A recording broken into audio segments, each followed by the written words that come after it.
Well, I know I'm standing between you and the dinner and cocktail, so I'll try to keep it short, keep it crisp. There has already been a lot of discussion on digital innovation, digital transformation.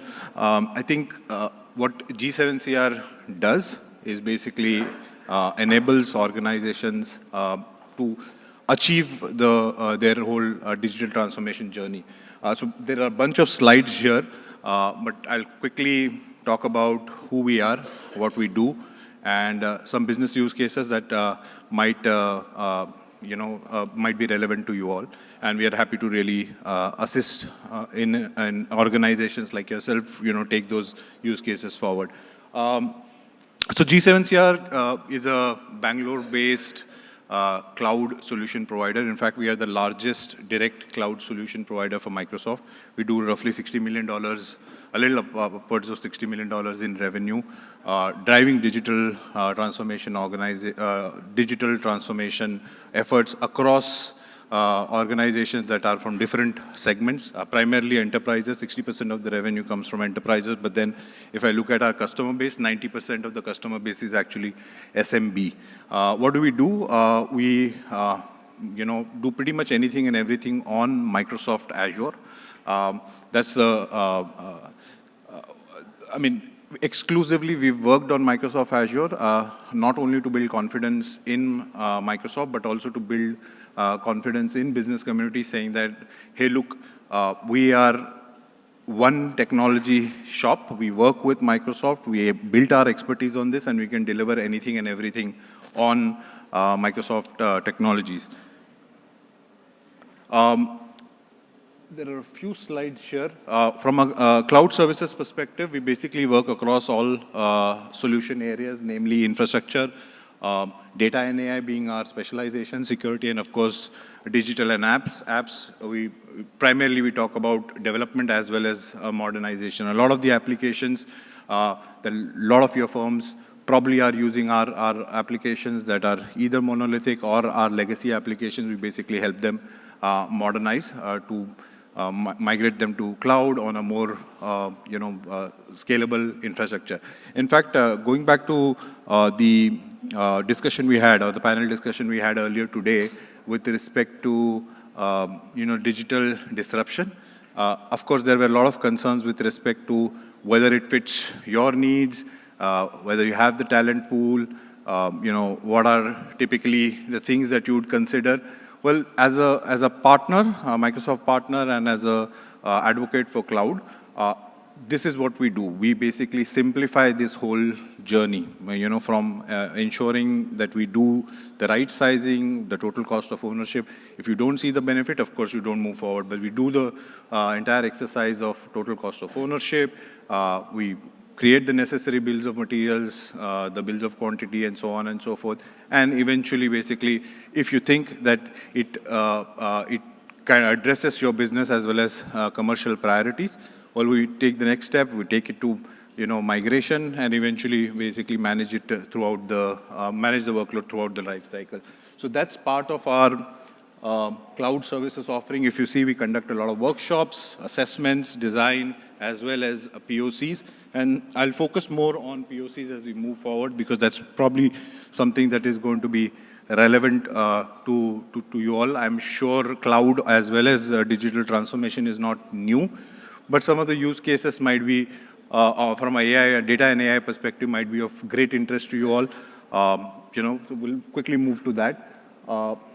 Again, from a cloud deployment services perspective, we pretty much do everything. Greenfield deployments, migrations from anywhere to Azure. In fact, we've done almost 500 migrations from AWS onto Azure, some of the most complex ones being Oyo, Daily Hunt, and so on and so forth. In fact, we work with a lot of the digital natives. You name it, whether it's Udaan, the company name is Hiveloop Technologies, but they go by Udaan, one of the first unicorns in India. Daily Hunt, Oyos, the likes, we work with all of them. They are hosted on Azure with us, and we provide the managed services for them.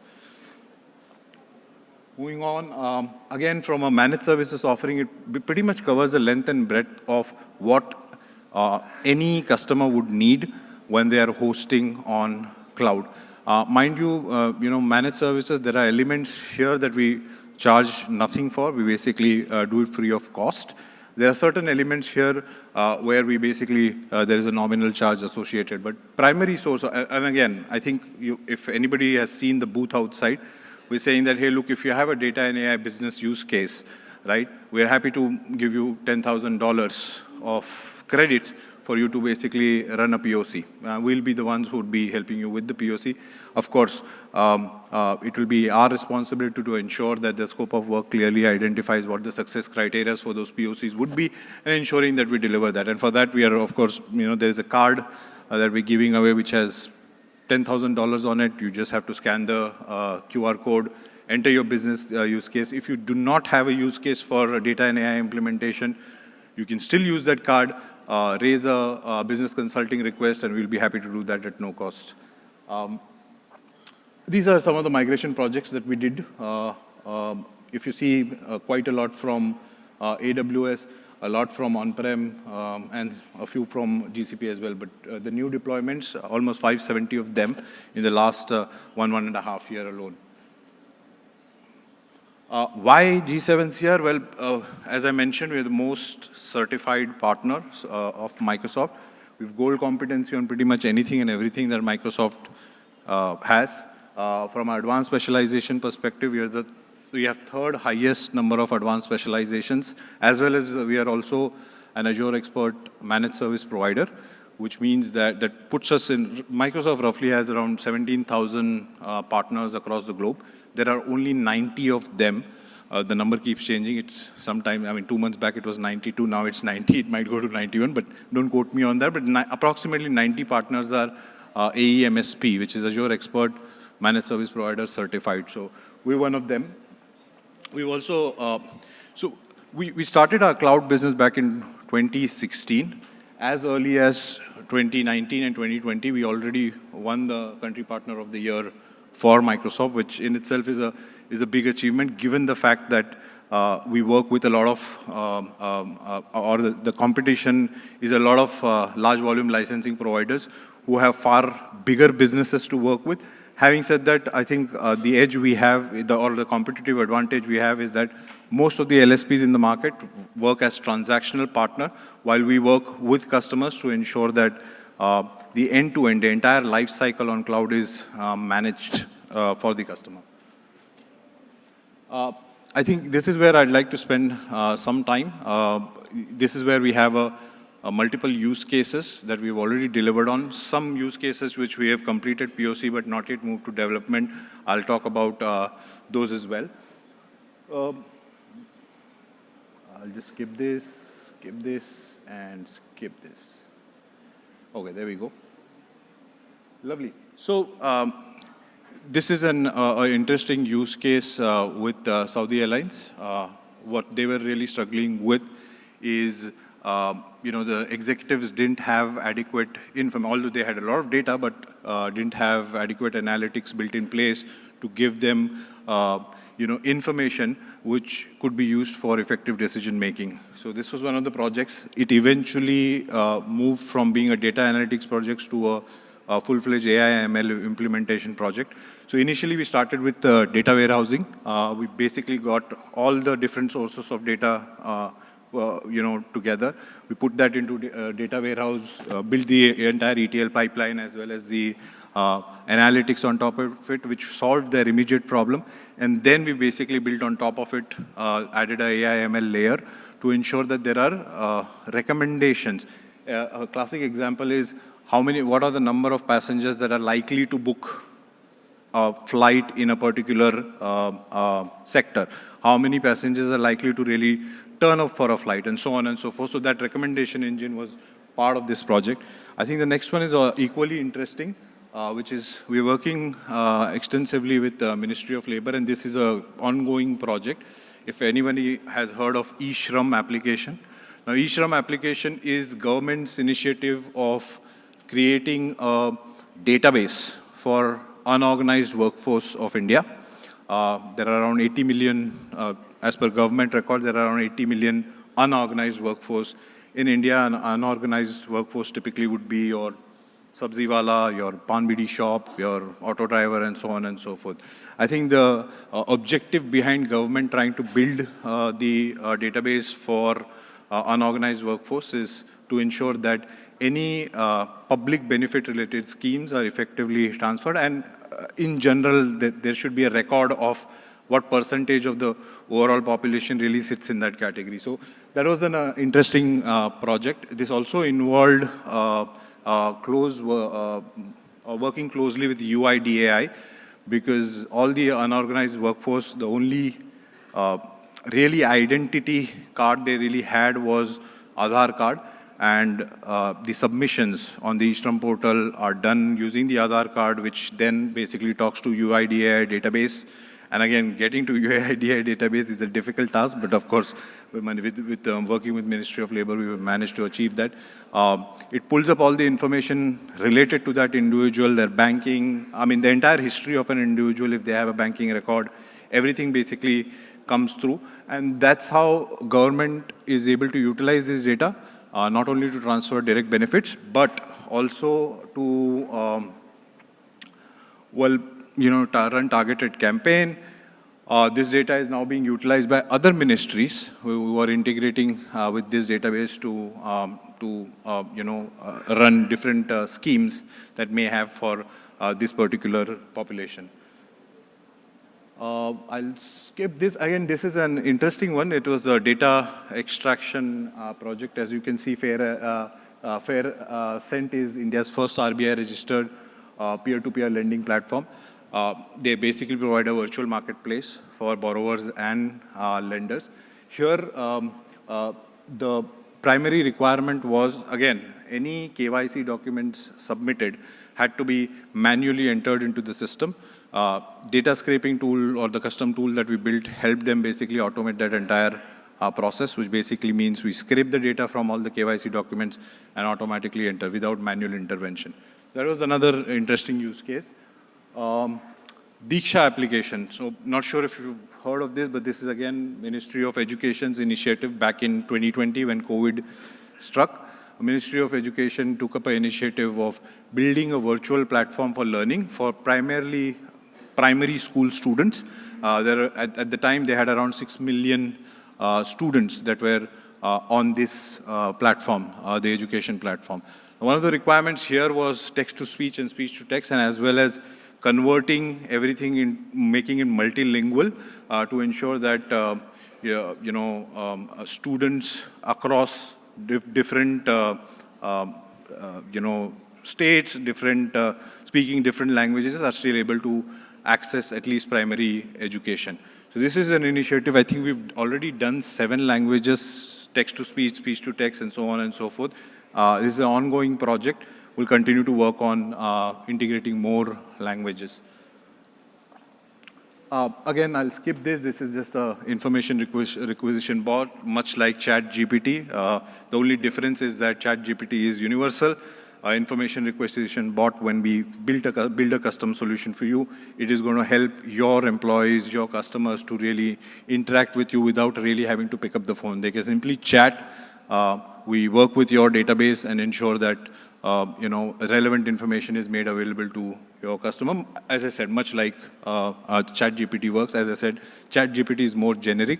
This becomes more custom to your organizational needs. Again, there is a healthcare assistant. I'll skip this. Interesting. So this is, again, a transition from a traditional bot to AI assistant. Now, what is the difference? So the difference is AI assistant brings a human touch, whereas your smart bot or the traditional bot would return results which were scripted, right? Here you can be more conversational. I've put up some examples here of situations where we've deployed. So there was a service maintenance. This is for, I forget the name, but there is a client who works extensively, who's got an extensive garage. So that's where it was implemented for service and maintenance. For service test ride, it is with one of the key players in the automobile sector. Chatbot, again, it's common. This is an interesting one. So while this is one example of, summarizing videos, and in different languages dubbing, but there's an interesting POC that we completed this week. In fact, Tuesday, we gave the demo to the customer. It's actually working with a spiritual foundation, right? So I'm not sure whether you've heard of Isha Foundation. Have you heard? Anyone? Sadhguru? So similar to Isha Foundation, there's something called as infinitism. And infinitism basically has, a spiritual guru who does a lot of preaching, does a lot of sermons. These are typically 2-hour-long videos, much like what Sadhguru does. I'm sorry, I'm drawing the parallel. They may not be equal in stature, but just for ease of understanding. So these videos, the use case was very interesting because when a spiritual guru is doing or giving the sermons or preachings, they may talk on any subject at any given point of time during the course of 2 hours video, right? The use case that came to us was that we needed to use AI to search the video for relevant content and then index it and catalog it. So for example, if the spiritual guru spoke about health, then it needs to be cataloged under health. So instead of the 2-hour video, what the users get is basically snippets of video, snippets of that 2-hour video where only health is being spoken about. So instead of user having to listen to 2 hours of video full, they can go to the relevant section because of the indexing and cataloging that we're doing, a relevant section, and listen to what is relevant to them instead of having to listen to 2 hours and 200 odd videos. So they had terabytes of data to work with. Our initial POC was done on 30 GBs of data, video data. The POC outcome was successful. They're going to production on 6th of December. So that was a very, very interesting one. It was a use case that we had not done before. So it was quite complex, but we did manage to do it in a span of 3 weeks. Data scraping is pretty much similar to what we spoke about in FairSense. This is again an interesting one, which is to do with visual recognition. So again, there was a use case where by looking at a bowl of food, you had to basically calculate the nutritional value of that food. So that's this use case. Again, in this case, I think we got an accuracy of roughly 83%. And lastly, I'll skip this. Again, conversational bot is something that we are probably all using when we are interacting with our banks, when we are interacting with our telecom service providers, so on and so forth. So in summary, there is a lot we do from assisting customers in their digital transformation journey. It's not about just selling cloud.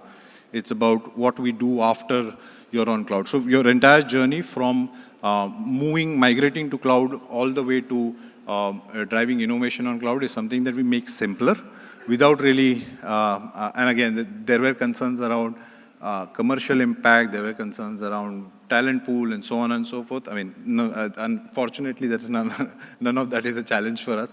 We've managed to do that for almost 1,500 of our customers, driving $60-odd million of revenue, all in the last 6 to 8 years. So if there is anything that, if you have a use case, we have a booth outside, there is a data and AI card, all you have to do is just scan.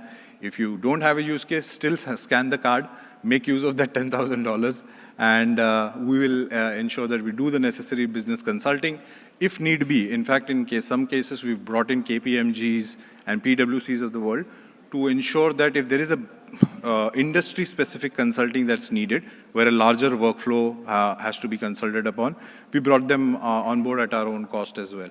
So none of them is a challenge. Again, the idea is to just tell you that, hey, look, we are simple and easy to work with, and we'll be happy to be of service to you all. I'll pause there. I think there are still some more slides, but I don't want to keep you waiting. I'm sure the dinner and cocktail is already waiting for you. So thank you very much for patiently hearing me out. Much appreciated. Ladies and